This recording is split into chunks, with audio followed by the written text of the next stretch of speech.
Alrighty. Hello everybody, my name is Kehoe from Tiger's Eye LLC, or Tiger's Eye Consulting LLC, so thank you for coming out, I really appreciate it. I've been in Arizona in the Sedona area now for a couple of years now. We came here from Washington State and I'm originally from Michigan.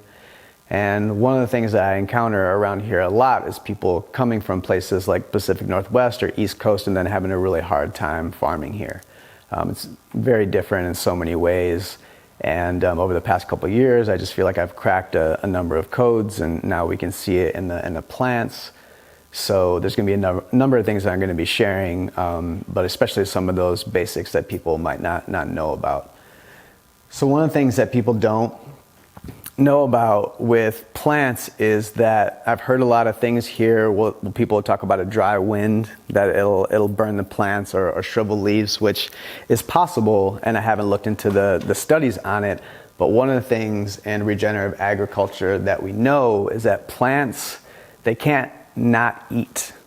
They can't, so the sun is their food. So basically what happens to a plant is there's too much food, too much sun, and it shuts down because it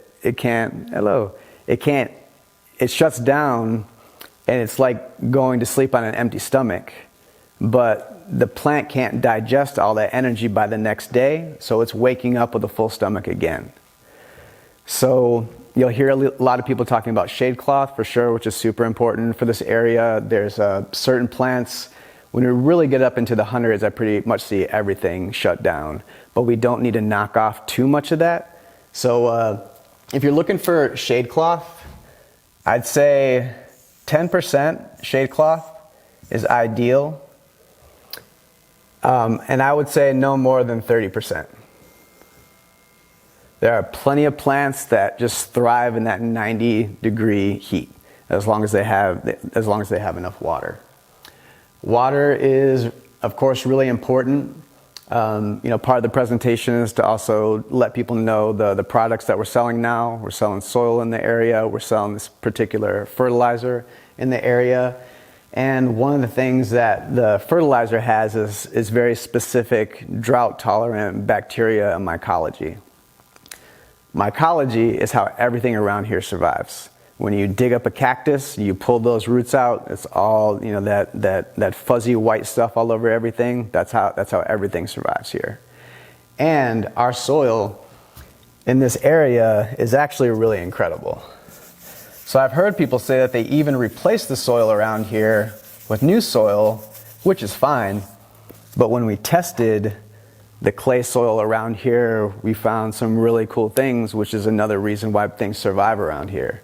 So there's a perfect, in our Sedona red clay, there's a perfect blend of calcium and magnesium, which is specifically important for cation exchange. And in general, I like to make that a little bit looser because everything is just basically about energy exchange. So people may be familiar with or may not be familiar with this term, redox. Redox is actually, the earlier studies of redox is where you'll hear in a lot of health circles where they talk about the acid-alkaline balance. This is actually where this comes from, because they were looking at people first. But when they expanded on it later, they found the exact same thing with plants. So when you're thinking about a spectrum of pH, even though redox involves a few, two main points, which is basically pH and EH. So you have your acidity down here, you have your neutral 7, and then let's just say 10 or 12, and alkalinity. So the sweet spot for most plants is 6.2, 6.5. We'll touch on cannabis, and people can let me know if that's an interest as well. But we learn so much from cannabis because people just take so much time. It's just such a high value crop. They've really been studying the crap out of it for so long. We've just learned so much. So in Sedona, in our area, most of the time when I measure the water around here or the soil, we're up at about an 8. And what the scale also means is... Is this true for cottonwood as well? You know, I haven't gotten to study it. I'm really curious because I've seen that it looks like limestone down there possibly, but I haven't got to study it yet. But I'd be super. There's some clay too, but a lot of people garden there, and I'm just curious because that's where I have my garden. Oh, I'm sure. I'm really curious. In that area, there's so many cool little farms starting around there. It's awesome. And then we do want to think about electricity on this side. So another thing that a lot of people don't understand about soil is that in true Sedona fashion, the soil is like the ether. The soil is like the field that we all live in. And just because you fill a garden bed or you fill a plot full of soil, there's a decent chance that in the beginning you're not really going to see much going on because that soil is fresh and that soil went from somewhere to somewhere else. Most of the time when people have large amounts of soil, you're not necessarily going to have this large mycelial network in the soil first. Because if you do have an established mycelial network, that mycelial network is going to get broken up in the process as far as the transport process is concerned. So when we sell our soil, we don't concentrate as much on the mycelial network in the beginning. We sell an inoculant. So once it gets in there, and we recommend fertilizing. It's also a concentrate, so it's really affordable. It's in a powdered granular form that you feed on the full moon. So you can kind of remember that to feed on the full moon, because there's more uptake during the full moon with the plants. And actually, if you feed on the new moon, there's actually a negative effect. They don't actually take up as much. So if you think about your first year in your planting and you've got your soil, what I've seen in general, and this is a basic permaculture tenet as well, your soil is really not jamming till the third year. You know, you're probably going to see some cool things and just be happy that you're working with things in the first year. You're really going to start to see some cool things in the second year, but the third year is when everything really takes off. And that's been every once in a while, you know, I've planted gardens, and for whatever reason, you know, we had a really nice harvest the first year, but in general, that's usually what I see, and especially in this environment. Every time you're watering your plants, you're dumping that 8 pH on your plants every single time. So our product, our Tiger's Eye Blackland product, which is the fertilizer product, that is technically an acid-loving fertilizer. But if you want to, you know, most people are used to hearing acid-loving for blueberries, which is really popular, but the same thing.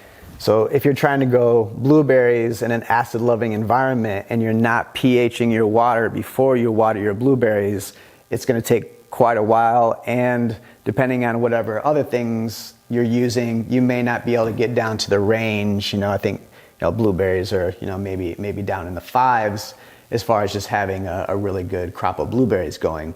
But the way that we design Blacklands is that when that 8 pH water hits our fertilizer, it starts to bring everything down into this area. Okay, as far as our area, were you saying we're getting the 8 pH water? Is that like the tap water that we're getting in from the water companies? Is that what you're measuring? Yeah, in general, and even when I see out in the wells, I don't specifically know why that is yet. Another thing that I'm super curious about, but as far as this area, it's what we run into a lot. There's a decent amount of potassium in the water, and I'm not sure if that's universal. It might be a little bit more universal with wells, you know, rather than the city water. But Well, we also have 2 different water companies. You have the ones that's kind of on this side of the street and over, and then the other one. So I'm wondering if you've been able to test with both I don't know what one on this side is called, the Arizona. Can I ask a quick question? Absolutely. Regarding the watering, because like in my house, I have the Kangen machine that water houseplants with 6.0, and I love it, all that, but it's a little pricey to try to Oh yeah, for sure. 4 huge raised beds and trees with that. So, and I mean, cottonwood water's terrible. I mean, I've just done the best I can in terms of just making sure I got irrigation and, you know, extra watering, but I'd like to get a hose filter that will at least take out some of the heavy metals and stuff from the water, the nasties. Sure, from sure. cottonwood water. Do you have any filters that are in a somewhat reasonable price range that you can hook up to your hose, pre-irrigation, split off, or any company you recommend? Because I want to research that and get it soon. Yeah, so I'm glad what is your name? Omkari. So Omkari? Yeah. Sorry, I don't know. Didn't ask anyone if I could mention anyone's name once we're filming. So I'm glad you asked that. A couple things. Most of the time with larger organic farms, which let me just do a quick little tangent I'll put in this box. I really want to promote this organization. I really want people to know about them because these are the shoulders of the giants that I stand on. So this company is called Advancing Ecological Agriculture, AEA. Oh. They're super easy to find. Search them on YouTube. They're amazing, incredible podcast. They've been going for a long time. It's actually, I can't even remember how many generations, like maybe second or third generation. Amish farming basically is where they started. Advancing Ecological Agriculture. Yep, absolutely. And going to their podcast, you just have years and years of just them making mistakes as well, like we all do, and just so many farms all over the world, so many people just doing absolutely incredible and amazing things, and I'll try to touch on some of those things. So there are two things that we do to the water if people are interested. One thing is this really great device called a hydro. It's a totally different spelling on a board than it is on the paper. Hydro changer. And this is a company out of Scottsdale or Prescott. Down that way. AEA? Oh no, sorry. This is for the water. Yeah, the hydro changer. So we install these hydro changers because they can't technically say that they soften the water, but whatever this filter does, and it's actually, interestingly enough, it's kind of like this redox principle that the filter does, and it's really easy to install. You just install it in line. We installed them in line so that it goes to everything. Goes into your house, goes into your irrigation, everything. We try to put that at the front if we can. And so it softens the water, and I'm just going to use that kind of colloquially. And it... what's the other major thing that it does? Does it pull out icky stuff? It's not a filter in that way. Okay. But the one thing I'm going to mention another device that is actually also a structured water device. Some people may be familiar with this company. I always forget how to spell their name. It's called Analema. And what I would say in this situation, and like I said, and that's why I started with AEA. So a lot of times what people do, especially if you're going to grow a decent amount of food, is to just go with an RO system because then you're just kind of starting from scratch. But it doesn't structure the water, which in this process, this redox process, when you're trying to get to here and you're trying to get your soil to hang out in this zone. So our fertilizer organically and through organic chemistry brings your soil here, but when you use Analema devices, they speed up that process by 100 times. And you can go to Analema, see a lot of their agricultural studies as well.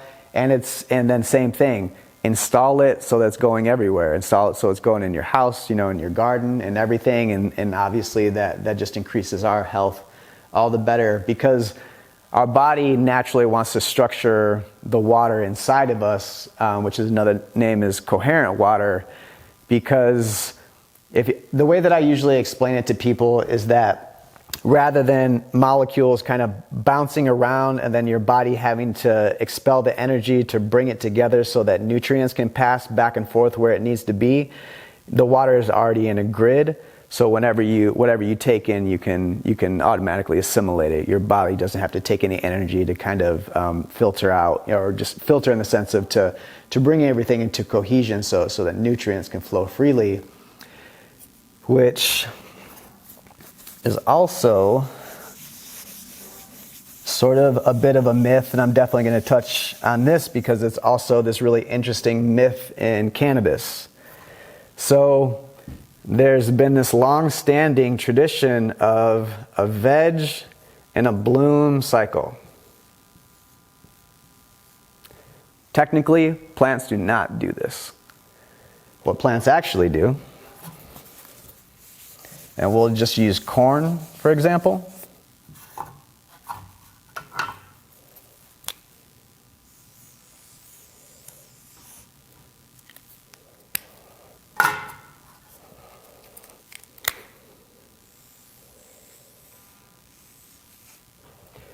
Corn actually goes back and forth between veg and blue 15 times in its cycle. So what you could be doing if you think that something is just veg and bloom, or you just treat any of your plants like that, and not that there isn't any science to that, and not that there isn't truth in there, but what you're trying to do is you're trying to create this environment in this soil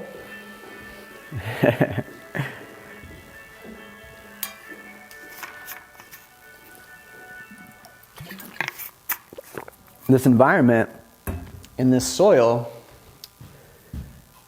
so that you have basically this field that I'm talking about. So if you think about your soil like a field, like an energetic field, and that whatever that plant needs to do in that time, everything is here, for your plant. And whatever it needs, it can grab it in the soil for wherever stage that it's at. And who knows how really complex that might be, not just every other day or whatever it is. Who knows how complex that might be. Which is also another aspect. So we're talking about trying to get your soil to be this nice homeostasis of pH. But the other thing that's very interesting is that once your soil gets established and the mycorrhiza and the bacteria start to do their thing, they start to set up their own colonies and places in the root system to be their ideal environment. So you could have a little pocket over here where your bacteria and mycology really like that 8, that alkaline. While over here, the bacteria can actually set up an environment where it can swing to a pH of 3. That wide of a swing. So all of this just takes time. It's another thing that a lot of gardeners don't understand, especially just when they're getting started or they get really discouraged.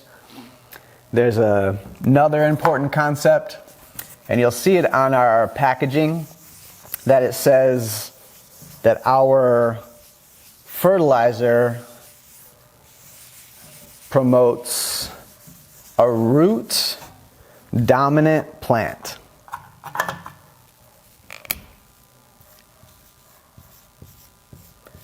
And I just got these markers today and they're not very dark.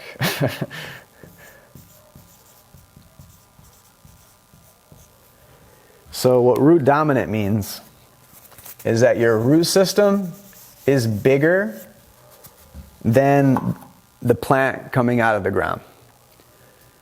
So this is one of the most amazing things that I've ever seen in agriculture when I've seen it just firsthand. Because in general, to keep it simple, there are two main hormones that are operating with plants. One is auxin, and just like I said, everything that I'm talking about, even if I'm starting to talk about chemicals or whatnot, everything's organic. Everything that all of our ingredients, everything's OMRI certified. We don't have OMRI certification, but I'm just saying as we make our blends, everything's organic, non-toxic. And that was another level of my learning, especially for the past couple of years of just learning to work with the elements. And what you'll see in a lot of products in general, especially soils, is you don't see micronutrients in products. So we have micronutrients, all the main micronutrients in our soil, and then we also add them in our fertilizer, because with the fertilizer, you're, again, fertilizing on the full moon, so you're keeping those nutrients coming, building this soil structure for what the plants need. And then in the auxin is what makes the plant grow up. And cytokinin is what makes the roots grow down. This is somewhat oversimplified, but in general, this is how it works. I don't know if I can remember how to spell cytokinin. So, what I've seen, and it's just completely magical, is that if you grow a plant wherever it is, you get seeds from someplace, and it's in an auxin-dominant environment, I'll plant one of these plants, and I'll talk about seeds in a little bit, and the plant grows, and then it gets to this point and just goes, whoa, like, what's going on here? And it just stops.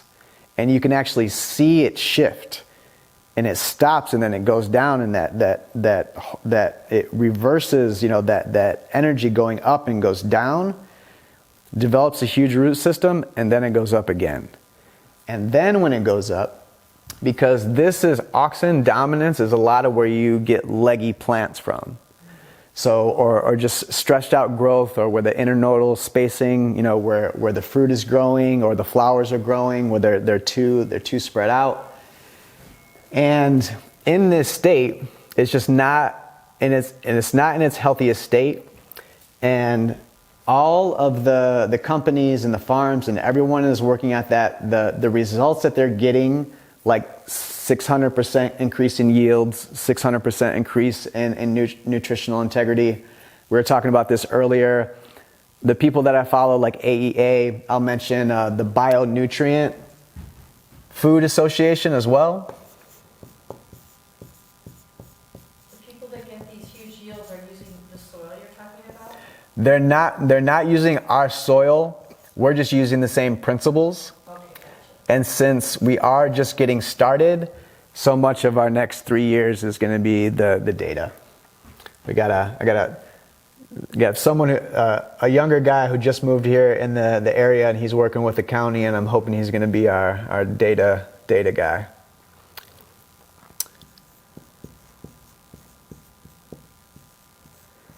And the Bionutrient Food Association is also making a lot of waves because they have developed a technology that right now is handheld. Anyone, you can, on the one hand, you can purchase them, but they sell out so fast, it's hard to purchase one.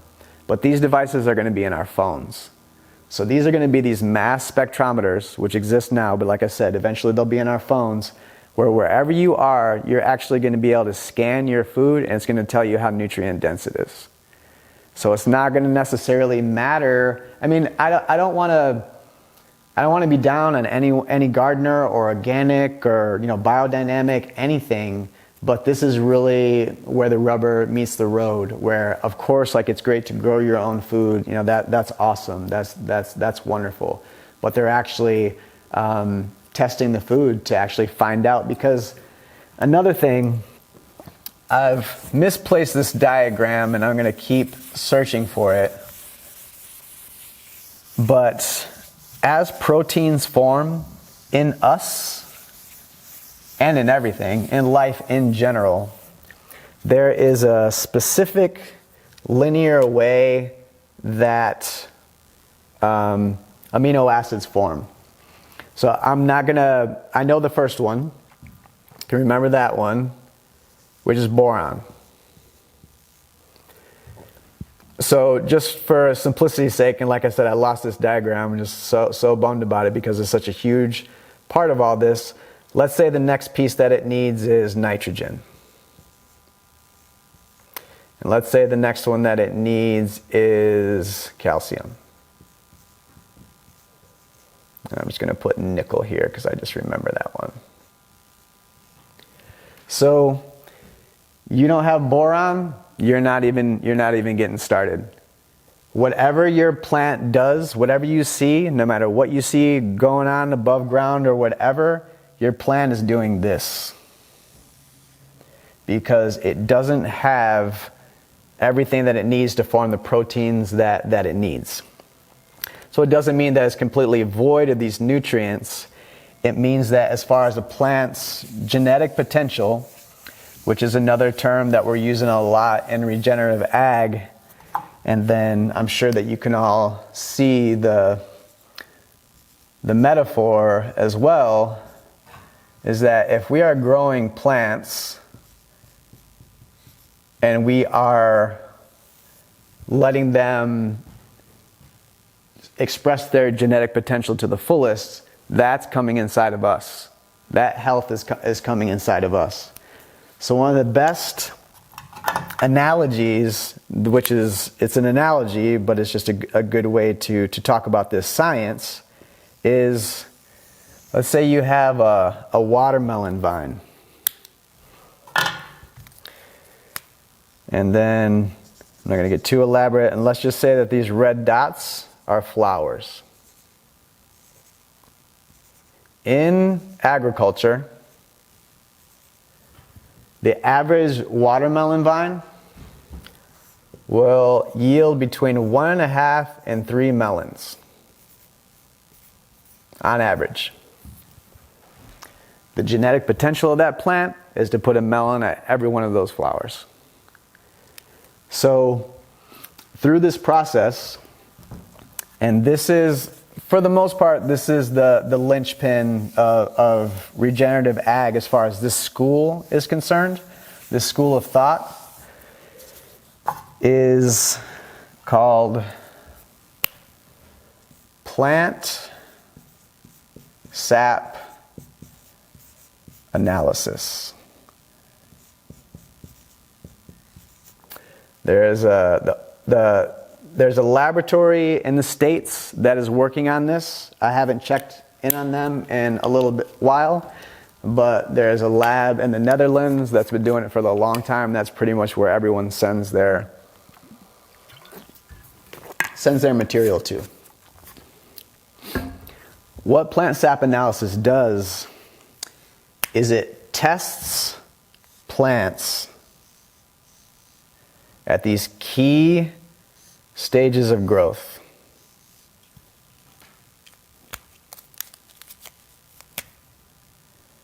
And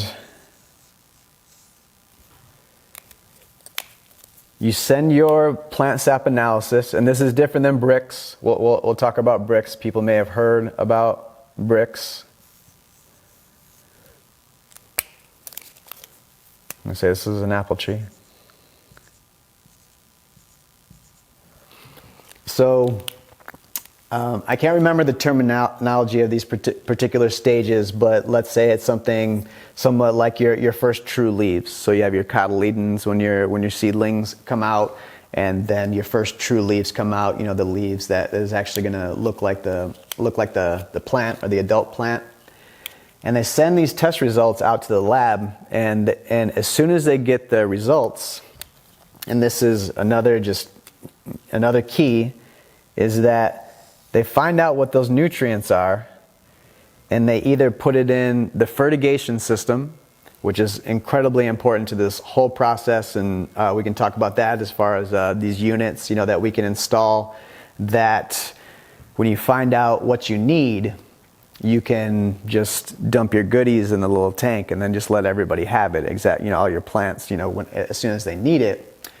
And then as well, which is another cornerstone of all this, is foliar feeding. I can't remember offhand how much nutrients plants take in through their leaves through foliar feeding, but it's very significant. So you get your lab results, and what we're trying to do here in town is we want to set up a network of people, because it's $70 every test. Not everyone in their backyard garden, and then you have all these different plants. So if we have a network, though, we'll be doing a lot of testing there, and maybe even be sharing sap analysis that way. where it'll be, maybe it's a subscription plan or something, nothing too expensive at all.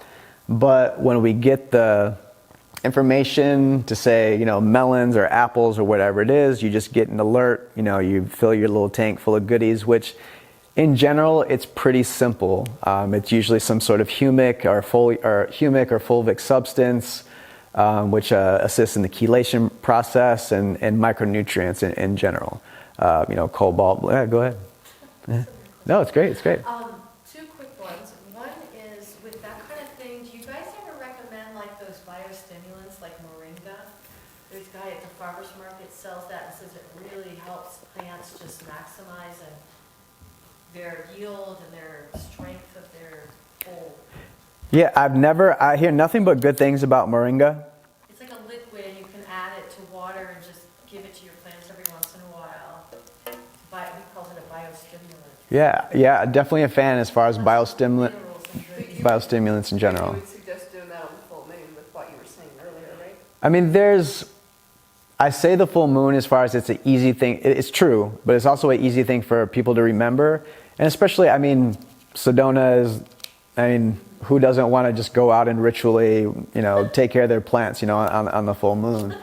And I think it helps too because it's just another way, just a cultural thing to just, it's such a great way to bring people together and to not, like all this, negative things about like pagan or like whatever, just, bringing people together and, so this is a perfect, and I'd love to see festivals like that here. Festivals, there's so many, there are different cultures that do the same thing, or maybe the festival surrounds itself around the grape harvest or something like Dionysian, grape harvesting and things like that, or Artemis, things like.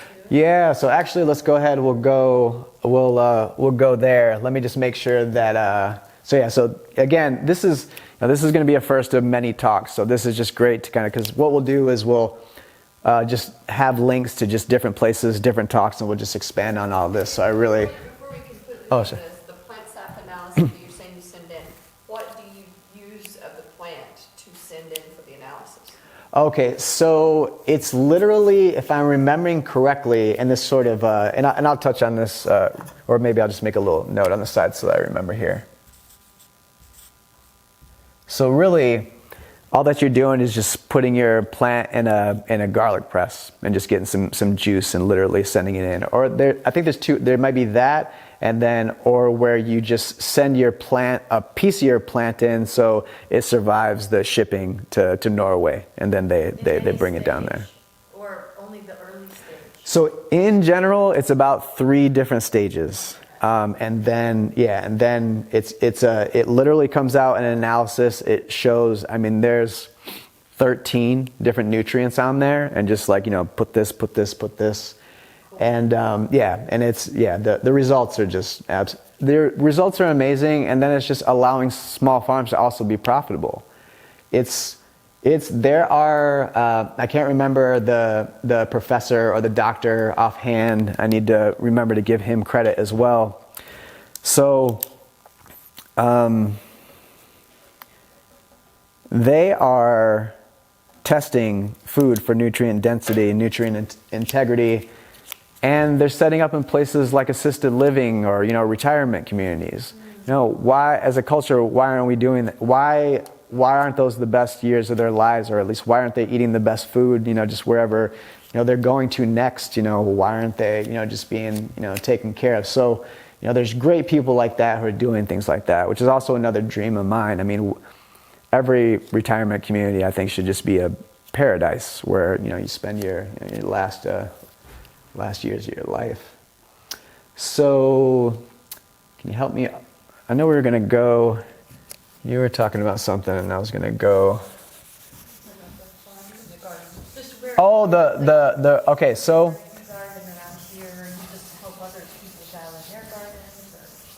Yeah, I really appreciate you showing up today. You're giving me my bullet points and helping me keep things organized. This is fantastic. So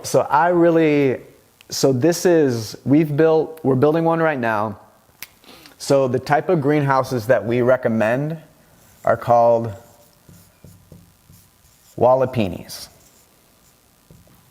which I can't remember which indigenous culture this came from, but it is the perfect thing. I'll draw a simple little diagram. We're building our first one. We built a couple greenhouses in the area. And then what I will say as well, because people will hire me to build their greenhouse kits, it's growing is great, but I've just seen so many problems. And some of that a lot of times is just knowledge. So I'm going to make myself another note over here to discuss a very important aspect of greenhouses. So what we do when we build a Wallapini, and there's a lot of variations on it, but this is just the basic concept. So your greenhouse is already 3 feet in the ground. So you dig down 3 feet. In general, we just use standard, cement block, to build everything. It's just a really simple and really cost-effective process. And then we make the beds out of the cement block as well. So it's still sort of a raised bed situation. And if you do raised beds in general, having at least a couple of foot of soil is good. 2.5, is what we usually do. And so what a Wallapini does is a Wallapini keeps things cool when it's hot and warm when it's cold. The earth in general is usually around 50 degrees. And especially around here, even better because we don't really get any kind of hard freeze here. And two, one of the most amazing things about greenhouse environments is you can just control the environment. If you really, want to get it, not necessarily airtight, but you can just control a lot of parameters, which is another thing I'll briefly touch on is CO2. One of the things that just drives me crazy right now, we got kids in school who are on medication because they think that this gas is slowly killing everybody, which is just the furthest thing from reality. And I'll outline just a really fun diagram about that. It makes no sense. The scientists, when they first started all this, they made one of the biggest foundational mistakes in science. It was correlation does not equal causation. The planet was 30 parts per million away in the late 1800s from all life on planet Earth ceasing. In the late 1800s, we were all the way down to 180 parts per million. Plant life dies at 150 parts per million. Of CO2. And it wasn't just because of an industrial age and everyone's driving cars and burning coal and whatnot. It just wasn't. And what's really amazing, and so now I'm going to give kudos to another brother from another mother that I really love so much. His name is Matt Powers. And he is another person that you should really check out. Guess what generates 70% of the carbon dioxide on the planet? Mushrooms. Mushrooms in the soil, mushrooms everywhere. 70% of the carbon dioxide on the planet. We are coming out of a CO2 deficit, and that's just all there is to it. When we build a greenhouse, all those gorgeous greenhouses that you see, or gorgeous greenhouses in the Netherlands, we pump 1,200 to 1,500 parts per million of CO2 in there. And when you're in there, it feels amazing. Nothing is dying, the world's not ending, it feels incredible. And the interesting thing about this period, especially just to keep it simple, the 1,200 part per million time period, I always get this confused, the Cretaceous period maybe. Basically, the largest plants and animals to ever walk the Earth, we're at 1,200 parts per million CO2. And it was 5% more oxygen. More plants, more oxygen. That's all there is to it. So, when we build these walapinis, and like I said, especially in this climate, it's amazing because, I mean, when I first started growing, I'm originally from Michigan, and the first greenhouse or the first farm that I ever worked on, a small organic farm, we were already growing year round. You know, February, dead of winter, you know, all that it was is, you know, and that was part of my job. It was like a nice winter job because I just could kind of chill, and if I needed to, you know, go out to either cover things up or open things up depending on the temperature, and we were growing all year round.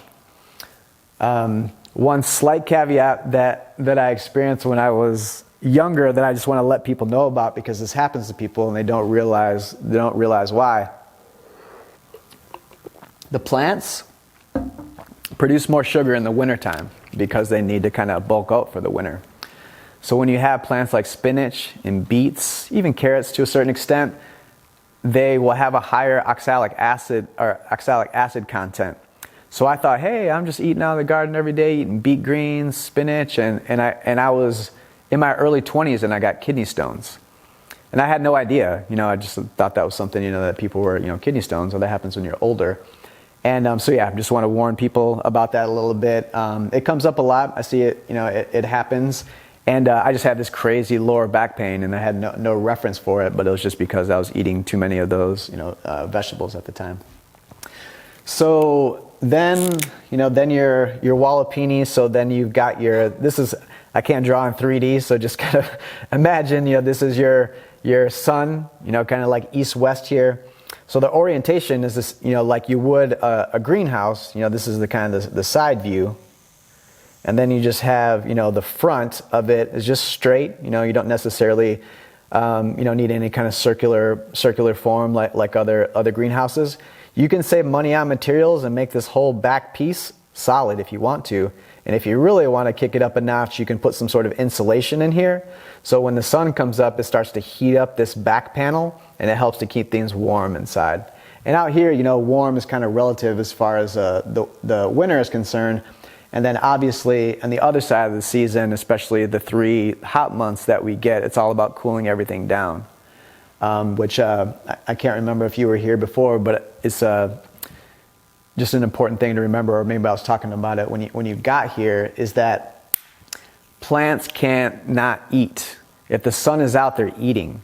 And so what happens is that they're just getting fed. They go to sleep on an empty stomach. They wake up with a full stomach, and they can't. And that's part of why they die around here. That's part of why they have the issue that they have.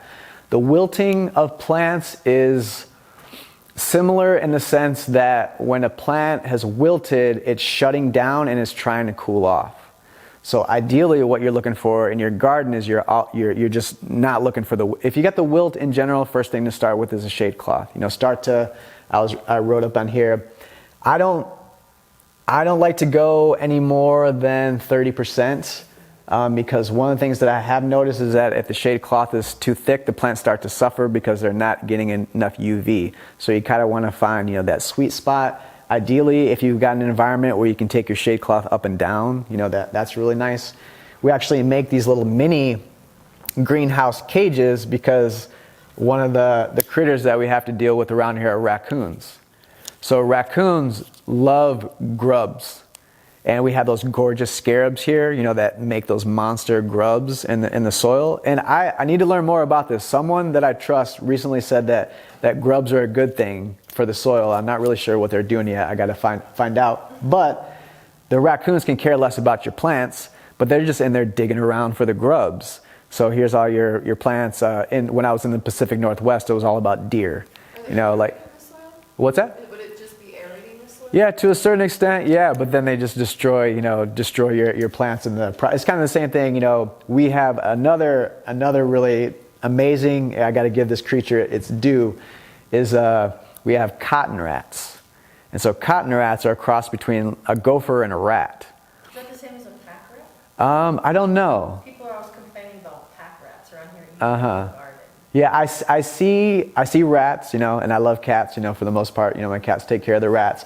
But a cotton rat, you'll know because I gotta start drawing with my daughter more to work on my art skills. So a cotton rat is really easy to identify because they look like a gopher, but they just have a shorter tail like a vole.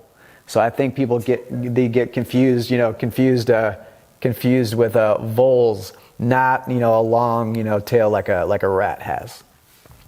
So cotton rats, in all honesty, the only thing that I do for cotton rats, in my experience, they're even too smart for traps. We've watched them on video. They will pick the peanut butter out of a trap and never trigger it. Like literally, like just jumping out of their hole and like just taking like these little licks or whatever they're doing until it's totally wiped clean. They don't trigger the trap. So unfortunately, we also want to get into snakes, so when we get there, I'll be really happy. Gopher snakes and proliferating gopher snakes would be perfect. But right now, the only thing, there's this particular bait that's a pharmaceutical. It kills them really fast, and we just make sure that whenever we use it, that we make sure that the hole is safe, because they just use one hole. They don't use two holes like a gopher, and so that cats can't get in there, dogs can't get in there, and it kills them really fast. But if you let them proliferate, they'll destroy everything. Deer are an issue around here, but from what I've heard so far, they don't jump as high as what we're used to in Washington. In Washington, we're allowed to build our fences 7 feet high because a deer can jump that 6-foot fence no problem. Here, 6 foot is usually the regulation, and that's pretty much what I see around here. So yeah, so this is a style, and what we'll do, for now, to keep it simple, is this kind of greenhouse will kind of be our command center, basically. So we have our Wallapini greenhouse. We're going to plant, fruit trees, a number of things around here. And, our soil, all our products, everything will be in it.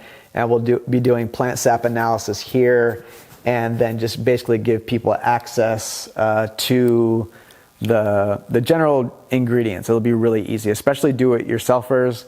And then what we're contemplating right now is, if we bring on a workforce, right now I just have one employee, and so if we bring on a workforce, then it's also just something, if you're not as much of a do-it-yourselfer, you don't have the time, it'd be easy for us to drive by, drop something in the tank, that are in your tank to, to feed things what they need. The only thing that, it could also be a service, but the foliar feeding is maybe even more important than the fertigation. The plants uptake that so quickly, and you can just give them exactly what they need incredibly fast. And you can also, in those mixtures, there's also biology in there, so it builds up the biology on the leaf surface, which is part of, which brings me basically to mold, and diseases. So these plants that I'm talking about, this style of gardening, zero plant disease, zero insects, zero.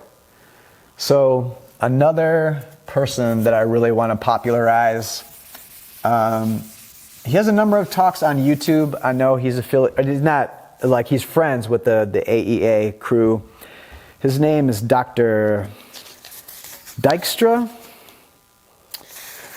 I may not, and like I said, in editing, Dr. Thomas Dykstra, Dykstra. He is an entomologist, and he is a bug guy. And some people may have heard of this thing, something called bricks and something called a bricks meter.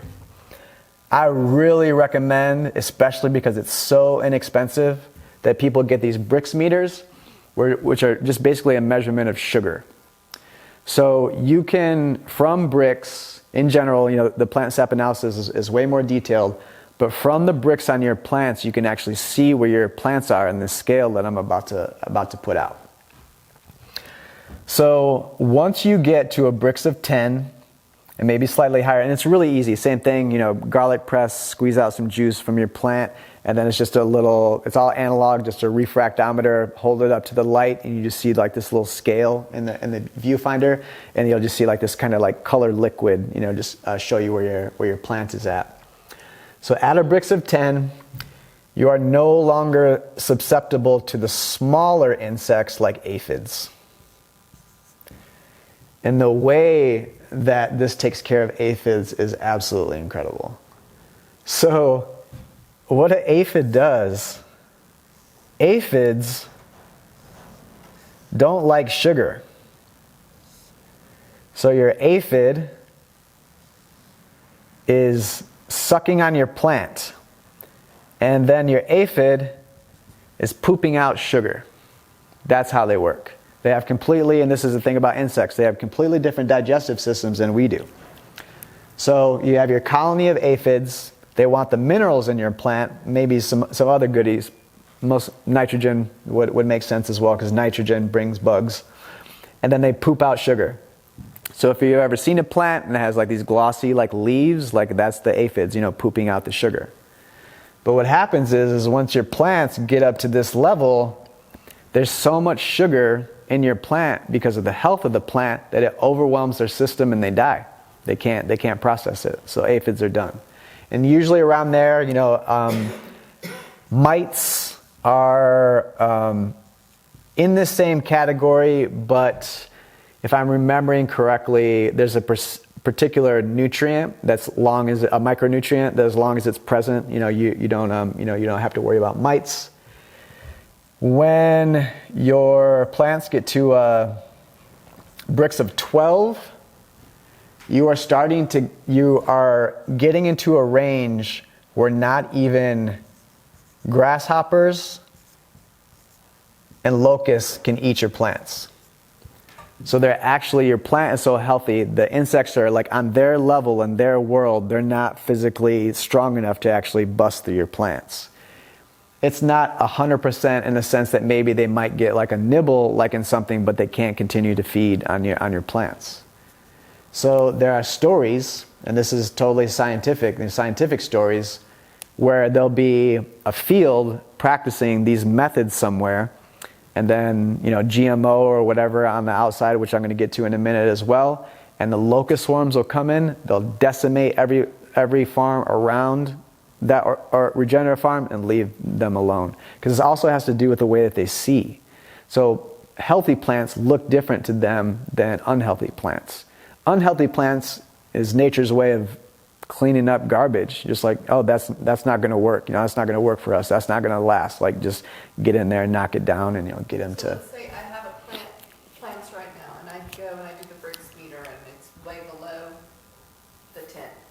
What would you suggest first off to help get it up at this point if you're not completely doing it below?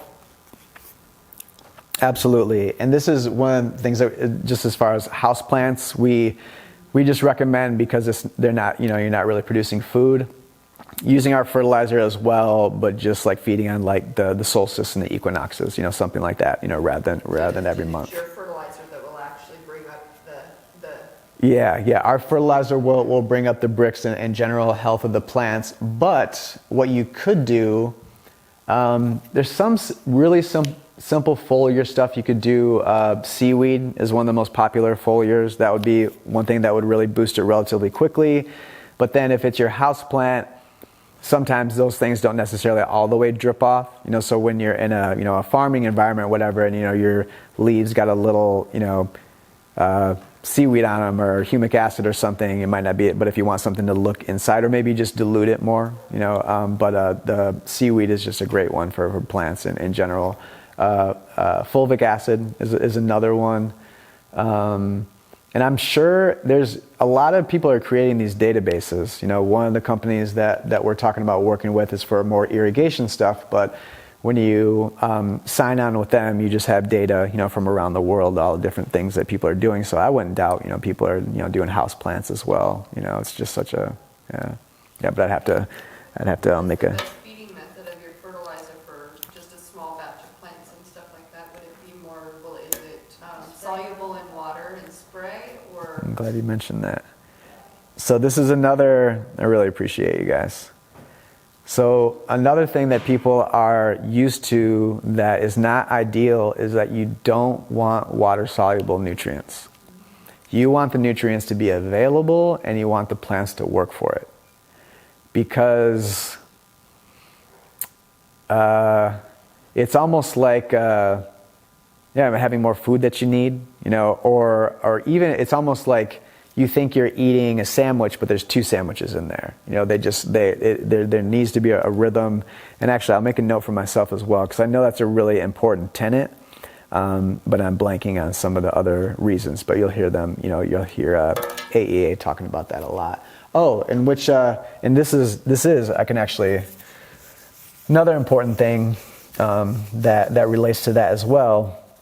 And this is another one of those things that I was talking about in the beginning, where this science was discovered about 20 years ago, but they didn't have any funding at the time, so it just kind of went dormant until the past 5 or 6 years. It's very new, and it's called rhizophagy, or the rhizophagy cycle. So we now know that plant roots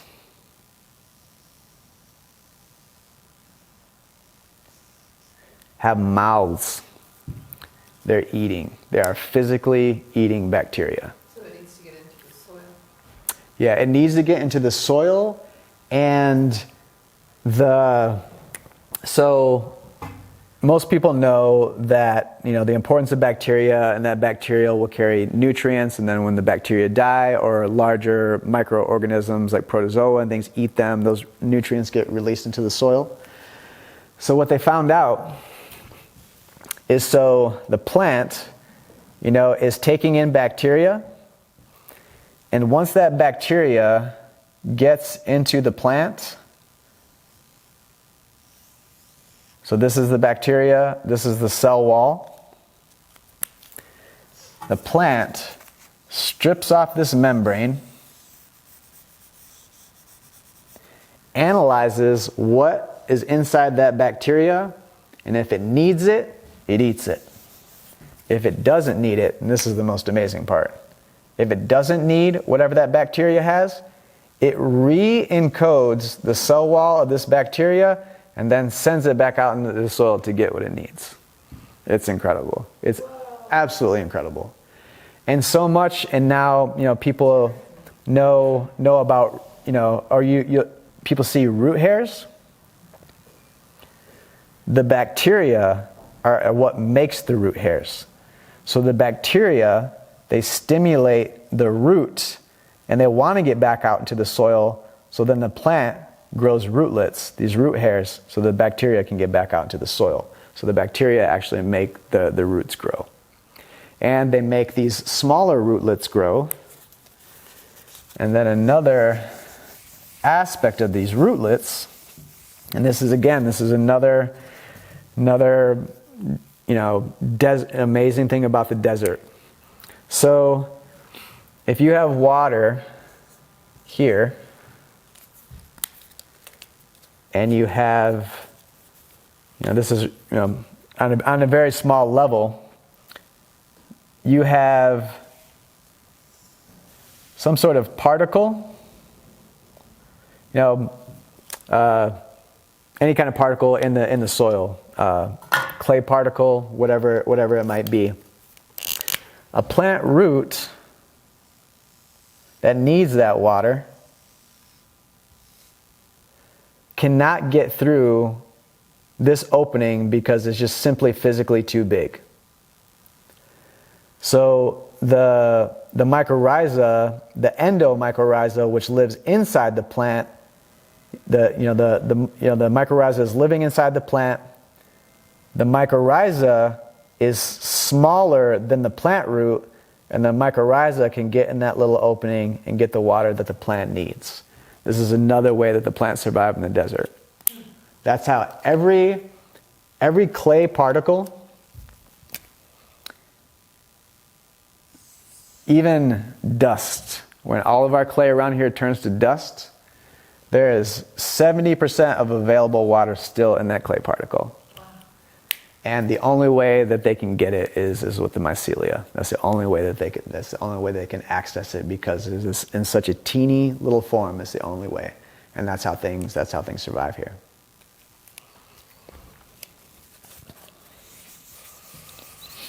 You didn't touch on electroculture?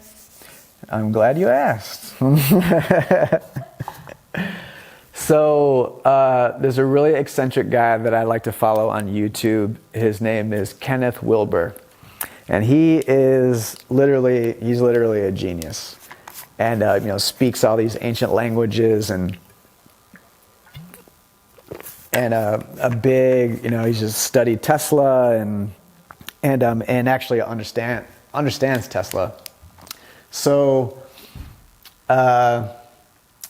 basically, and just to simplify, and it's just a great thing to research, because there's just so many cool things going on with electroculture, is that water is a bipolar molecule. So what electroculture does is just creates a bipole, and this is your antenna here, which, there's these, they call them fractal antennas. This is a particular design that they're using in electroculture. And all that this really does is that it pulls the water in both directions. So because you're setting up a dipole, I imagine the bottom one is magnetic, the top one is electric. It just makes the water in the plants spread out. So then it makes the roots want to grow, and then it makes the top of the plant want to grow too. And our Jalapeno has electroculture in it, so I'm really glad that you asked. Because my friend helped me do some in my garden, but it's just like a wooden stake with the copper wire in the earth, either around the tree or just kind of a little bit in if it's in a whole garden bed, and then just spiraled up to the top and then a piece sticking up. Yeah, absolutely. And so he said it just brings tons of extra chi in that the plant That makes sense, sure. uses, and it helps keep insects away and helps it produce like a lot more. Yeah. And just be healthier. I was just curious. No, that all makes sense, and there's actually a lot of science behind it. I try to just really be specific about what we're proving scientifically and what is anecdotal or just based on experience. And 100% for sure, scientifically, you can absolutely prove it. That's cool. And so it's absolutely, it 100% works. It's super inexpensive. Like I said, we did it in our greenhouse. You're just spacing your wires out. We actually did the electroculture like in the foundation, before we poured everything.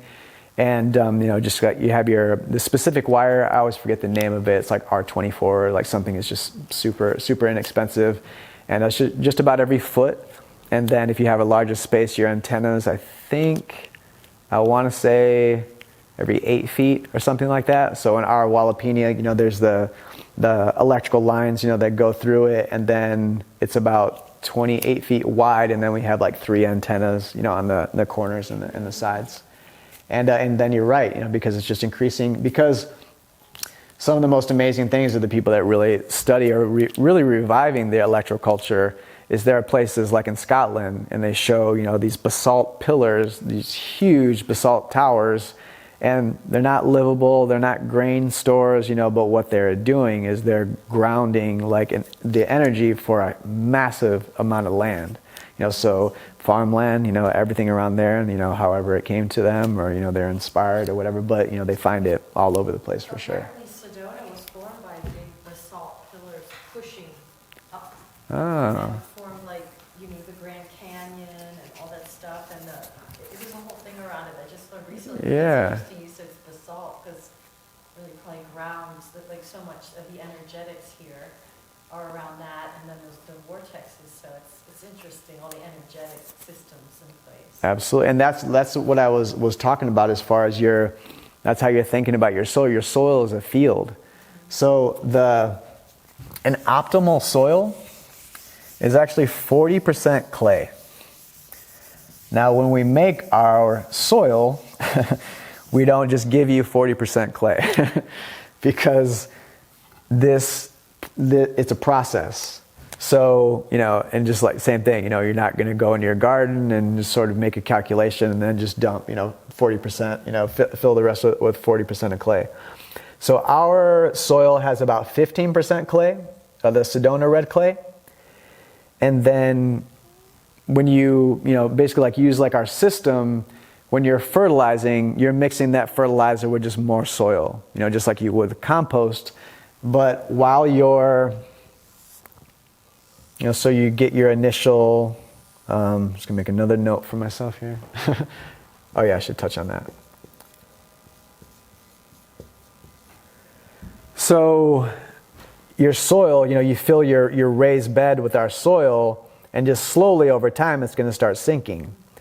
And while that's sinking, it's not sinking into a brick, it's sinking into a field, it's sinking into a structure. So eventually, and that's why in general, 90% of regenerative agriculture is no-till. And even on that edge, because there's barely anything that it's really good for, they're finding these kind of cool, I can't remember the term, it's really cool. So you do a cover crop and they have this machine now that kind of like weaves like your cover crop and like knocks it down, and then it incorporates.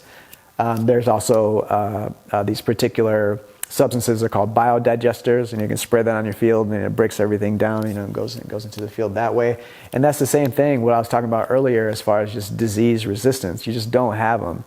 And one of the biggest, especially in the cannabis industry, like everyone knows about like fusarium, because it's the death, it's the death of your industry or your grow or whatever, if you get that at the end, because it, usually attacks at the end, or powdery mildew.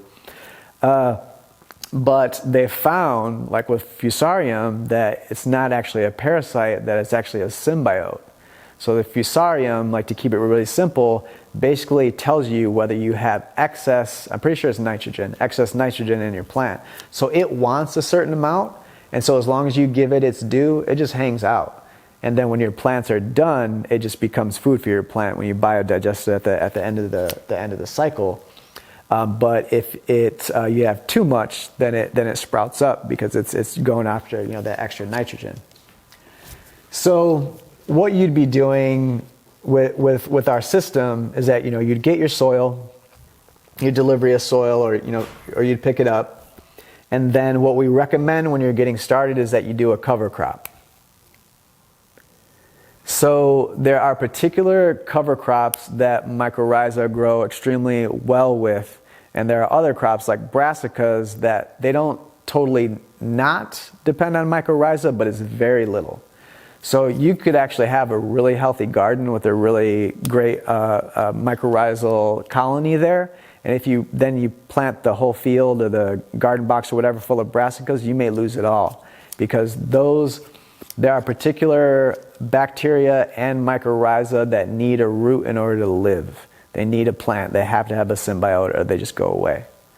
So, and the other thing about this is also just getting used to a different way of farming and gardening, is that ideally you don't want any bare soil. You want everything absolutely covered. So even in an orchard or something, some of these larger products, there's cover crop in the rows and people are mowing, rather than knocking everything down. I'll probably touch on it later, but like, I gotta say, in the grape industry, just so much of grapes is just this dry, what they call dry land farming, which, there's other people who maybe have no choice, but they have their grapes in this dry land farming, and then they just have like this nitrogen drip like going all the time. And what people don't know about that, as far as grapes are concerned, is that, oh, look at my big gorgeous grape that I got. So if they're on these nitrogen drip systems, which a lot of them are doing, 70% of that grape is soft cell walls. This is not a healthy plant. So that means that actually the nutritional content of your grape, whatever is going on there, is actually only about that big. The rest is just superfluous water. And superfluous water doesn't make a healthy cell. You want a cell with a lot of integrity.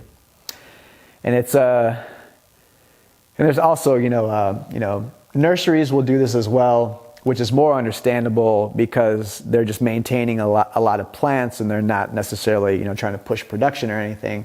But you just need to know that when you get your plant back from the nursery, it's just going to need more. So a lot of times when people get a plant back from the nursery, it's been in this system, they don't do as well. Or the thing in this system when plants are so dependent on these drips is just like, it's like sugar. If you're just dependent on sugar for everything, your body just doesn't do well. And it's the exact same thing that happens with plants. So what you're doing is, you get your soil, you're putting in a cover crop. And what I like to get people to get used to as far as having no bare soil is you're just letting ryegrass grow, oats grow, buckwheat grow, clover, vetch. Some of these are some of the basic cover crops, but especially things like rye, oats, buckwheat are particularly good for mycorrhiza to keep those colonies going. So you want to imagine your garden bed like that. And I just have a little still electric trimmer, and when it gets the grass gets a little tall or whatever, just buzz it down. But you can do things like strawberries, oregano, anything that's just kind of ground cover. Strawberries, and strawberries proliferate like crazy. And strawberries are really good because strawberries are the canary in the coal mine for manganese. So we were talking about pH. Manganese wants like a 4.5. If you've got this alkaline soil, unless you've got some incredible microbial population who's carved out their little 4.5 niche in your soil, it's one of the biggest nutrients that people have the hardest time with around here. And so your strawberry plants, you start to, again, just like a slight generalization, but you see your strawberry plants starting to get veiny, like yellow, with the dark veins. Manganese, put some, manganese, and we'll talk more about what I mean as far as put some manganese in your sprayer. And we will, sell things like that to make it easier for people.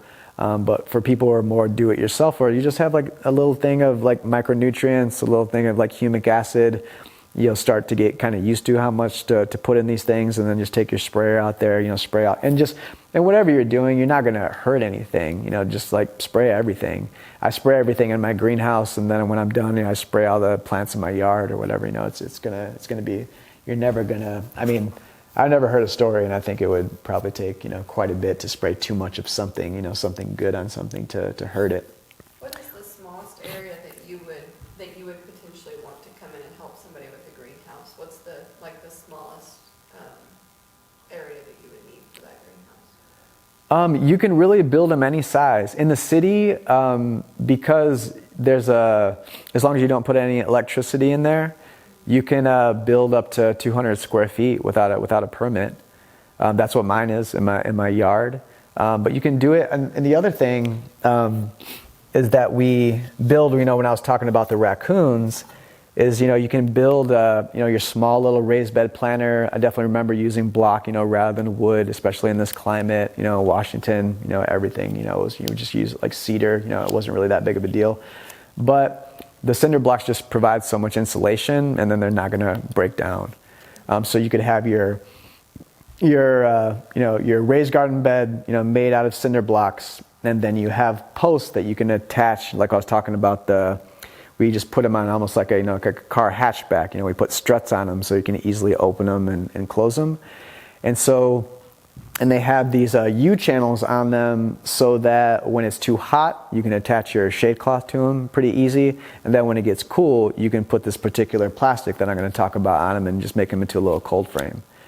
And in general, the other thing with this system as well is that it's going to add 6 degrees to what your plants can take in the wintertime, which here is everything. It's just that little, when things tip over, when they have an issue. This year, I'm in the 3rd year of the first garden that I installed in the area. When we got down into the 20s, everything was fine. It may get a little scary when you see your lettuce kind of crystallize a little bit, but it was fine. We didn't lose anything. If anything, the broccoli that I had was for more of a warmer season. That broccoli bolted. But we're gonna talk more, and we also I guess I'll just say this, which brings us to seeds. So you got to save your seeds. There's just, if you do all this and then you just buy like a seed packet, you're just starting over again. And like it's, there might be great farms out there, which is I mentioned how the Bionutrient Association kind of makes a little waves, because one of the things that they're showing people are kind of, and again, it's just like, you just want people to, grow good food. In general, and like you'd have to like check into with the particular seed company or whatever, Baker Seeds like is really good too. But larger seed production, you're getting the dregs, because there's a grading process. So they collect their seeds, they sell it at these different tiers, and then whatever is left over, that goes to the garden stores. So like I said, it's not necessarily universal. Most likely, if you're more focused on organic, there's probably, you're probably getting it from better sources. But John, who runs AEA, he talked about this story. He was at a conference one time, and he just overheard this farmer saying, "Yeah, that cornfield's not doing so good. I'm just going to turn it to seed," which means I'm growing these crappy plants, and so I'm just going to sell the seeds to you, basically, because I can't make any money off of these plants. Which also touches on,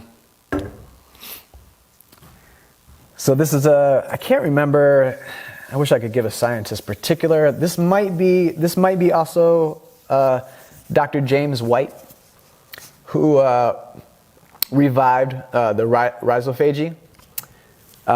So what they know now as well is that and just like, what I was touching on, is that when the plant is making its seed, it is passing on that information. It is passing on what it learned. I'm even watching right now, my figs and my mulberries, was it a year or two ago? A year or two ago, we had a late freeze, and the mulberry had a hard time, the fig had a hard time. This year they're waiting, they're not coming out at the same time, and it's, they learn. So, and why it's so important to save your seeds is the other thing that is encoded in the seed is its weaknesses, what it didn't learn. There's a beauty in that, because the seed is saying, I want to learn. I'm gonna take my wounds with me into the next generation, because I want to grow up to be a healthy plant. So I'm going to bring that information in. And I won't touch on it too much, but I need to mention it. And I'll mention a couple scientists, because you'll see why I'm slightly hesitant. So, what was it? 2020. Everyone is seeing this thing that they said was just killing people all over the planet.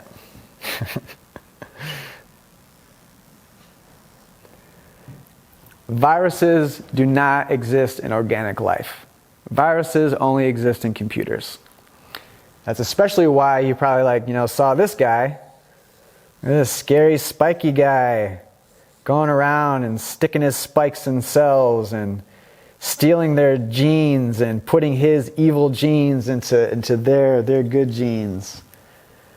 So there are now people, scientists, who were literally in the field of virology for decades. They no longer call themselves virologists, because they went back into the literature and just found that it was all bogus. And I know that's a broad generalization, but if people want to learn about these doctors, Dr. Stefan Lanka, he's awesome. And at some point I want to talk to, we probably won't have time today, but German new medicine is a lot of where this research is. And the one who is the most vocal, though, is Dr. Sam Bailey, and I can't remember her husband's name, but they're a really great team, and they talk a lot about this. And for the people that want to learn, they go back into all the old literature and just basically show you, what they got wrong. And I'll do one more little thing on this subject, and then I'll show how it relates to what we're talking about. As far, what do they call themselves now if they're not virologists? still scientists, like if I don't know if you've like, you know, German New Medicine, another incredible resource, was discovered or developed by a German doctor who, after his son died a sudden death, he was shot. After his son died, he developed testicular cancer. So he was already an MD at the time, and for whatever reason, you know, as these things happen, he felt like there was something more to it, you know, than just going and getting it cut out or chemo. I mentioned Matt Powers earlier. He is the man for microscopy, which we may not have time to get into today. And he has some similar stories as far as what his family went through in regards to cancer. So what Dr. Hammer found was that most cancers are related to trauma. And the field has come so far now that they can diagnose your cancer by just giving you a brain scan, because what people know is brain lesions actually correlate to where the cancer is in your body, and they don't use, people are totally healing, no radiation, no surgery, unless in extreme cases, you know, you have a massive tumor, you know, like, or it's impeding, bodily movement or something, you know, they'll, you know, very strategically, you know, do that. And I don't think they use radiation, but if someone isn't really ready, like, to go all the way, you know, they may just try to mitigate, you know, the effects of the radiation.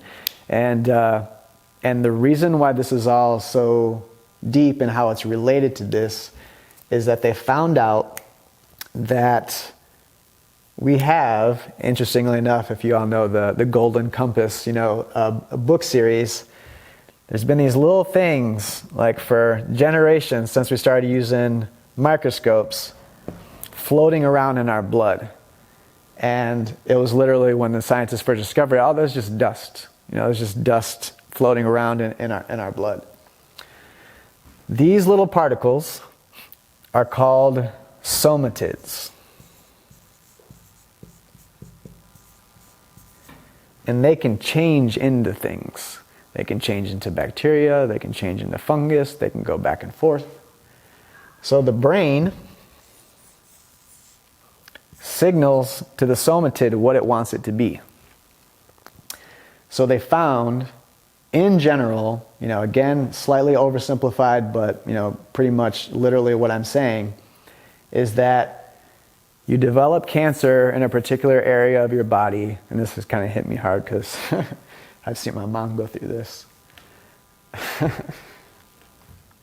So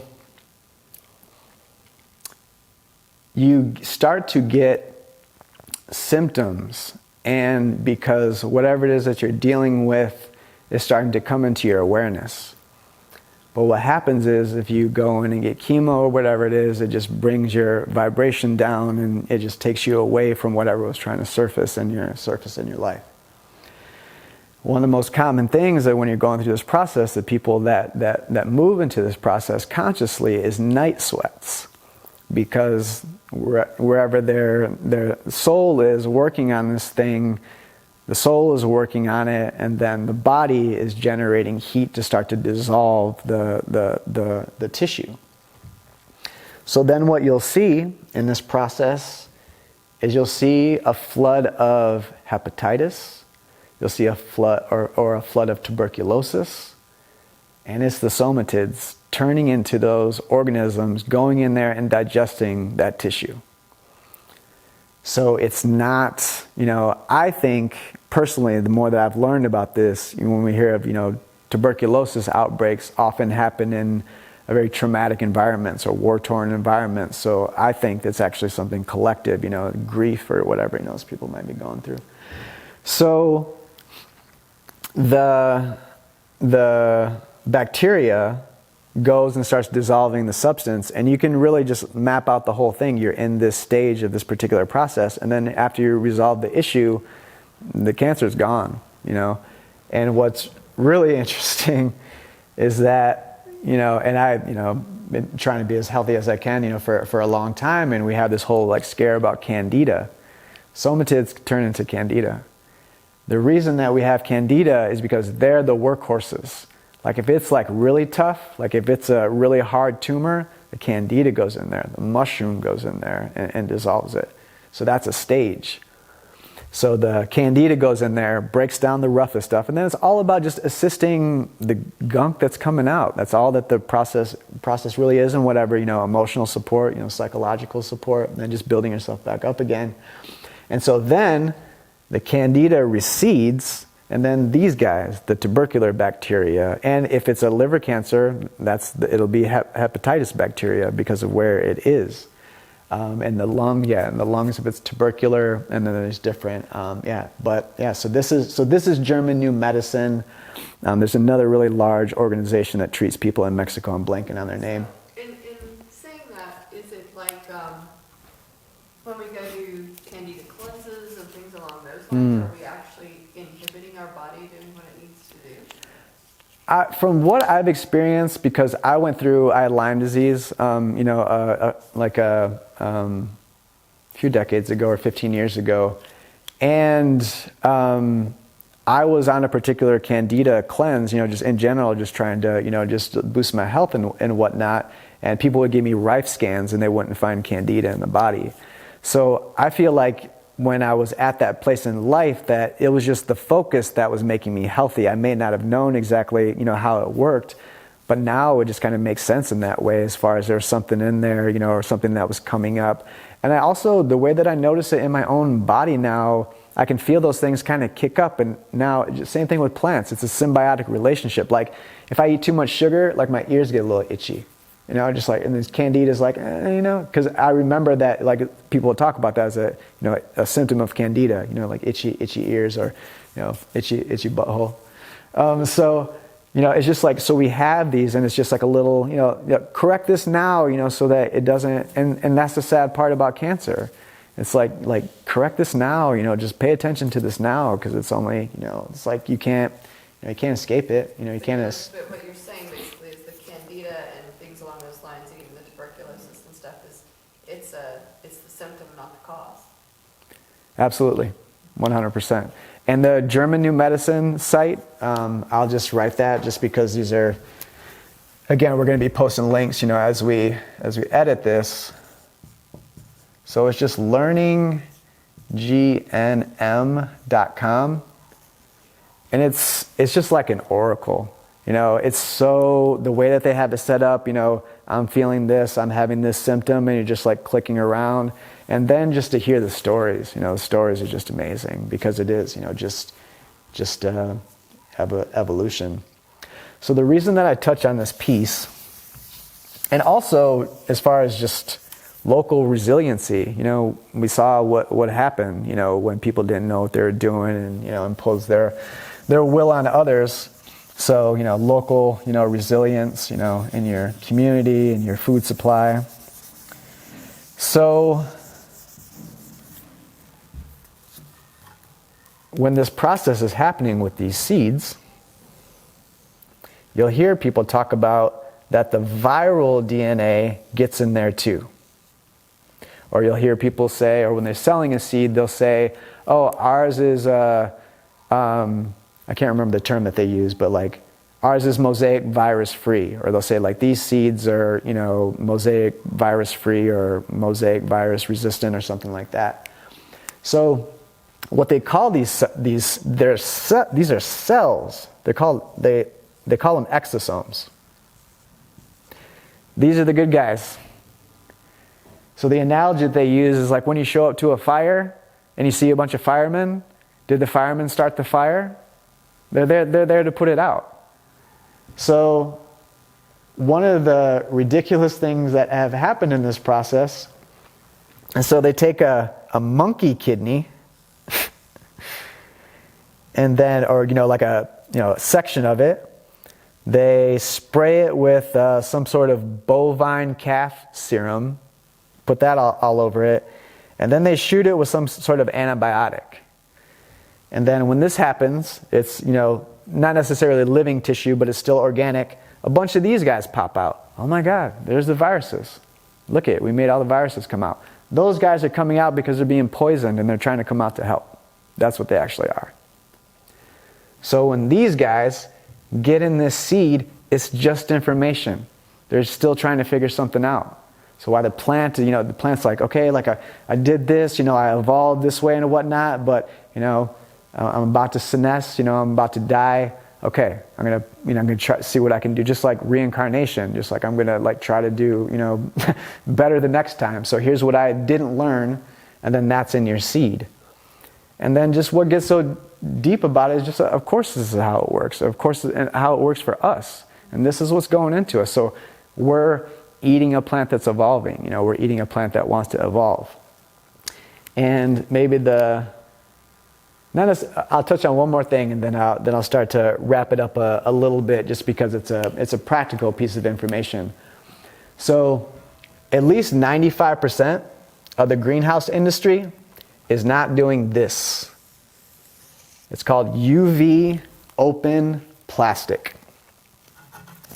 The only reason that companies manufacture UV resistant materials is for the life of the material itself. It's not good for your plants at all. There's too much UV, for sure, just like we've been talking about with shade cloth. So when we do greenhouses, we do UV open. The plastic only lasts for 4 years, but there is a plastic that has been developed that's been around for decades now. Same greenhouse, same plastic, 30 years later, but they have to be on a larger scale in order to order it. You're talking you're talking 10,000 square feet, I think is the minimum order for that. So eventually we do want to get into it. Well, would that be worth somebody coming in and buying the minimum order and then just having it where they sell it off? That's exactly what we want to get to. And which also reminds me, a similar thing, because I'm glad you said that, because yes, that's the space that we wanted to get to, so we can have enough capital where we can buy a roll like that. Yeah, when I worked in a greenhouse store for a while in Northern California, and that's what we had, these huge sheets, and we'd put together packages for people. So for whatever reason, because you're talking about just basically like having a good supply of something. So the humic acid company that we work with and that we're going to bring into this area is out of Canada, and is literally the best source of humic acid on the planet. There's only one other source in England, but they don't sell it. So most of the time, and it'd be nice if it was local. There's like a mine, I think in New Mexico, but when they're extracting the humic acid from the coal's a generic word. They have another term for it. I can't quite remember what it is. They use an alkaline extraction method to get the humic acid, which we've already talked about that, as far as we don't need any more alkalinity. We're good on that. And it's interesting too, because it's magnetic. Sedona is just very interesting that we literally live in a magnetic environment. So our humic acid actually is more of an acid. So our humic acid is anywhere between 3 and 6, like in general. But there's different, some people who aren't in an alkaline environment, they may want something, that's a 7 or something like that. So the last thing that I'm going to say, just to wrap things up, when I was talking about Dr. Dijkstra, the entomologist, the bug guy. So he is a consultant. And he consults for the big GMO companies. I don't know if he does now, not because he's into what they're doing, but because he just wants to, help, or see if there's some way, we can insert some consciousness into some of those. So that scale that I showed you, GMO can't get there.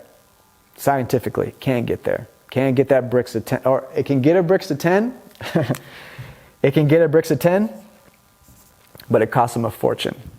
It is completely, so at least right now, and again, we can prove this scientifically, anything that's GMO is not in that range, and it's not going to get you where you need to be.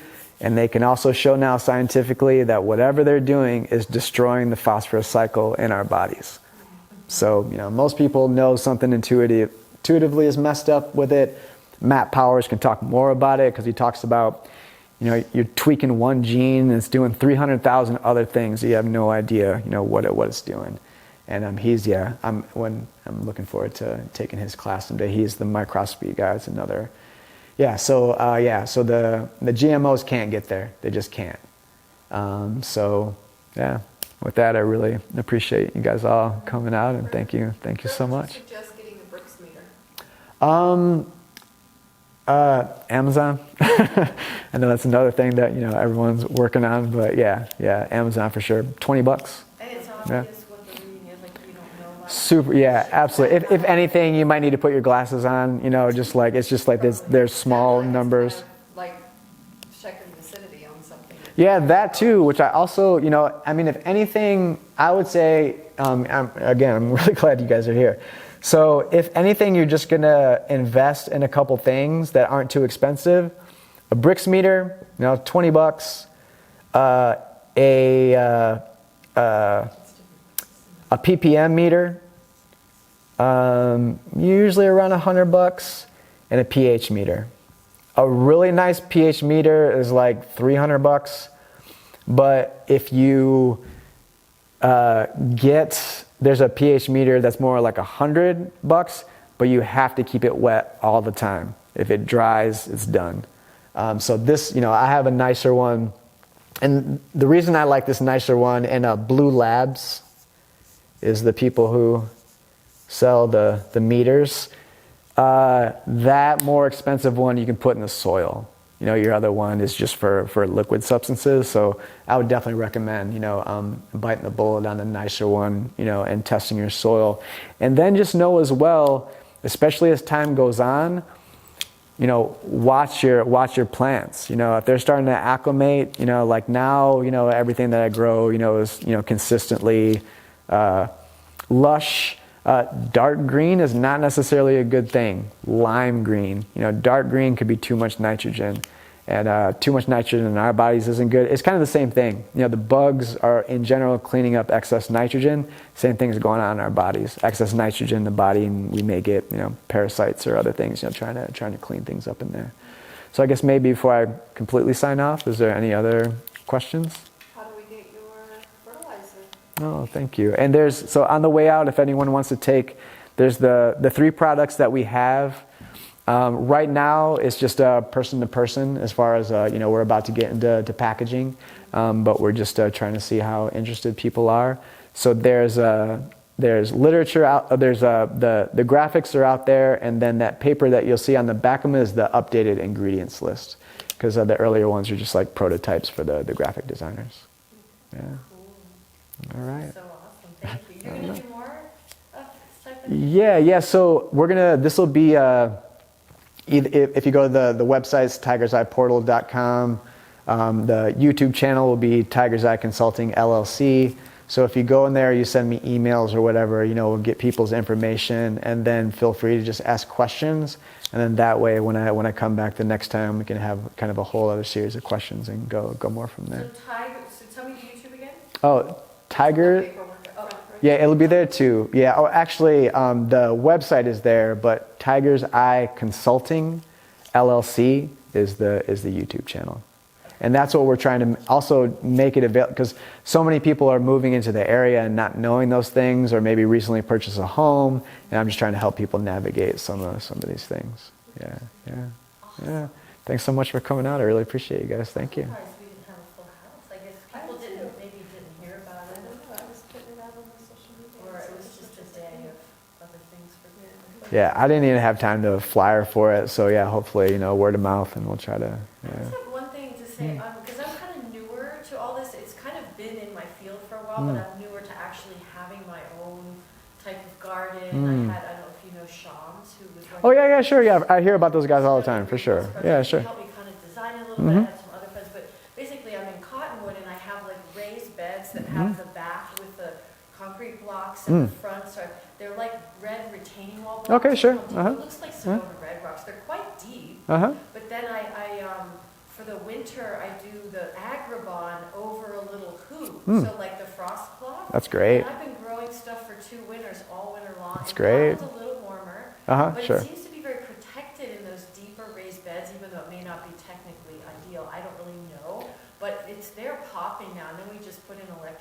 the spring. Oh, excellent, excellent. I have a couple of fruit trees. I mean, it's a small yard, but we have a lot. I have a lot growing there for the, amount of space we have. It's really cool. That's great. And I remember when we were, my first farming gig, you just don't realize how much things can produce. We're just like running, just once things get going, just like you're saying. And the other thing that we want to do is also create a network of surplus.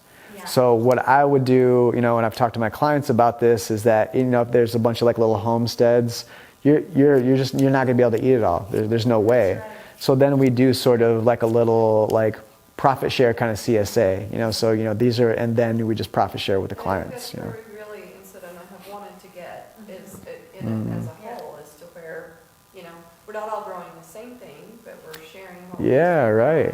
doing. I know a lot of the greenhouse when they were taking stuff, the water store and the other place, Interdependence and stuff. They were taking some of their produce. That's great. But yeah. Yeah, and please let me know too. I'm still pretty new in this area, and there's been organizations that I've heard about that I haven't even met yet. I know there's a Master Gardeners, there's a few, people. The community gardens, which used to be the greenhouse project, it's Oh. trying to get started. Oh, my okay. gosh, they'd love to meet you if you haven't already met them. Yeah, no, and because I think Shams was on his way out when I was coming in, so I see whatever. It was like it was all kind of floundering, trying to keep its feet and its base together. Yeah, sure. And rejuvenate. Our friends Steph and Aaron bought Shams' place, and they're just calling in helpers for all the gardens. Oh, I've heard. And Jesse and Jodelle were a big part of it in the beginning, but now they're doing their own thing. Oh, okay. And Nate and Cornwall, I don't know if you know those guys, but they have a big operation going on and a YouTube channel as well. Okay, excellent. No, I don't know about those guys at all. No, and I know if you haven't heard, there's an amazing biodynamic farm in Cornville. Yes. Like now, like that They're piece of awesome. property is incredible. So awesome. So just seeing it. Yeah, but yeah, please let me know. I'd love to meet them for sure. I'd be so happy to connect with you. That'd be great. Thank They're you. brand new. They're just like, "God, somebody come help us, please." Oh. But they're learning it. They're willing to do it. They just Right have on. a lot of potential there, stuff that's already A large area. and a very large area with a lot of potential. They just need a little guidance and help kind of kickstarting for the season and figuring out what exactly they need. Okay, excellent. Yeah, and one of the things that we'll probably talk about more in the future, so a lot of it's about record keeping. Record keeping, where are your seeds coming from? What did you see throughout the year? How far can you push the window?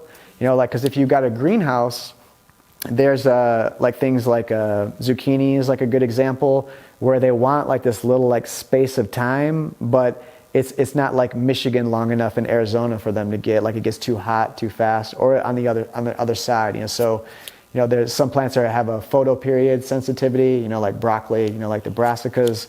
So, but who knows? There's just so many. I don't know if anyone's ever read like the Feinhorn stories or like the Ringing Cedar like series, like amazing, broccoli or roses in the snow, and broccoli heads like this big when the fairies get involved. It's just like it's amazing. Yeah, absolutely. Yeah. Do you ever work with Agribon, Frostcloth, or only plastic greenhouses? I don't know if it's I've definitely used Frostcloth, for sure. But I don't know about that company. Agribon's like, it's Frostcloth. Okay. Because because at one point I was looking at putting in plastic with hoops for the winter, and someone said, try this Frostcloth, it's a lot cheaper. Okay. And you'll be able to, it's just fine, it makes like little greenhouses, it really protects them, and she was right, it's all I needed, I didn't even need to do plastic. That's great. So. That's great. It's nice, because it's easy to work with, and it's not so expensive. Yeah, for sure. Fast. Yeah, absolutely. No, that makes total sense, for sure. Absolutely, that's great. That's awesome. Yeah. But I'm learning just by winging it and going to little things like this, or having a friend over that knows some stuff. I'm just kind of learning as I go. Yeah, and I tell everybody that, especially if you haven't had any exposure, you're talking about a 3-year process. Just like all this stuff is going to come up. Most of the regenerative ag guys, they don't like. I will do some things in the beginning, like some, microbials that will maybe, eat certain bugs or whatnot, because your plants are just starting off. And that's the thing that we want to do too. We want to sell you 6th generation seedlings, just like that's what we want to do. You sell seedlings? We don't, but that's where we want to get. Right now, I'm on my third generation, for some things, but it's just all about having, the time and, space. But that's what we want to do, So when you buy this plant, it's like, oh, especially if people are using our soil and our stuff, because then if you buy a seedling from someplace, it's got a whole history. So it might have been in a certain environment, and now when it gets in your environment, maybe it does good. Now, I've also seen plants that in less ideal environment look better than they do in an ideal environment, because they're kind of like soft, they're just like, they didn't really have too tough of a life. I mean, not like, just the easiest way to put it, but but they don't, they don't have the resiliency, like the nutrient density and whatnot. And yeah, and just trying to, always trying to learn from, other people. That sounds so cool. A lot of my friends are like, we sometimes swap seeds. Nice. And there's a free seed library thing at the Cottonwood Library, or what do you call that, seed bank? Where local people doing their own organic gardens and things, they have you can go and pick, I think up to like, I forget how many packets you're allowed, but they're all there. You can add to it, or you can just go That's and take great. some. It's all local seeds. That's awesome. Isn't that cool? Yeah, and who knows, what subtle energies are going on with all these things too. Exactly. Just like there's, absolutely. River Growers, I get a lot of starters. They have all non-GMO, really good stadiums. I love those guys. They're such great people over there. Yeah, those guys are great. That's what I have. Yeah. But I'm so interested in like getting some of your stuff because it just sounds next level. I've been using like tanks. Oh, sure, Which sure. has some good stuff in it. Yeah, Mixing it with yeah. just some organic soil from like Home Depot or whatever's affordable. Yeah. That I can get in bags because I can't really I can't do bulk where I am. Yeah, I know what you mean. And that's one of the reasons that we're going to do packaging as well. And then the packaging, if you're down at the hardware store or something, you want a larger amount. Our packaging says, bulk available. So we just want to be available for people. Exactly. We just had our first large order, for another homestead, in the area. And yeah, I know, I've heard of tanks, and I think they get, recommended, And Oceans.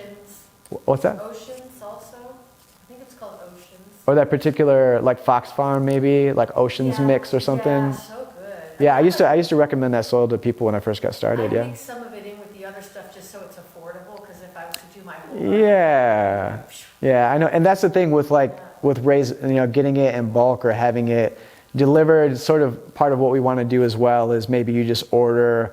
We can just give you like a 3-yard trailer, drop it off, so that you can just unload it, yourself. We have larger trucks if you need it, but it's just way cheaper to buy in bulk, than the bags of soil at the store. No, it sounds like you're doing great. This is my 3rd year actually. Oh, that's this year great. It's really, like you said, it is popping this year. Yeah, I bet, for And I sure. gotta figure out how I'm going to get more soil in there with all these plants already growing, because every year I need to add a little and keep raising it up. Yeah, sure, yeah. So I got to figure all that out. Yeah, you might even start, to harvest your soil. Or what you could do as well is, let's see, it's going up. Or you can remove a little bit, of it and sift it down smaller for seedlings or something like that. But so far, my soil's just been eating, with this method, I guess, for 3 years, and we're not overflowing. It's just and that's kind of, there's it's kind of a slow release, kind of thing. Yeah. I did want to add too, you were talking about your humic acid and your supplies coming from Canada and stuff.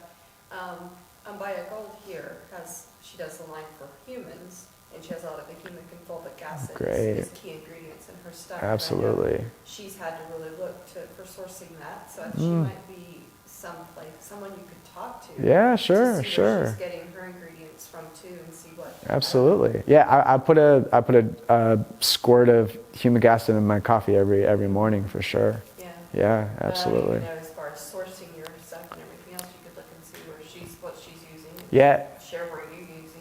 Yeah, that would be great, because it's basically what they've said, and is I just know their methods and whatnot, and they're deciding, if they're going to get into the kind of supplement aspect, because people have approached them because they have a really clean source. She's gone through some stuff on people who were helping her do her production. I don't know if it has anything to do with the humic and the fulvic, but it seems like there is a local company that is newer that is actually able to step up and provide more of what she's needing. Oh, wow. And they're more local than what they used to be. And if it has something to do with the hemic and the fulvic, it might be something. Yeah, please. Yeah, I'd love to know about that. And what was her name again? Umbaya Gold. She has the Umbaya Gold as her product. Oh, okay. Umbaya, I think Martin might be your last name. Okay.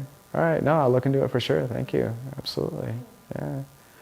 Thanks everybody for all your questions. You really made it happen. Thank you. It's all a collaboration. Absolutely.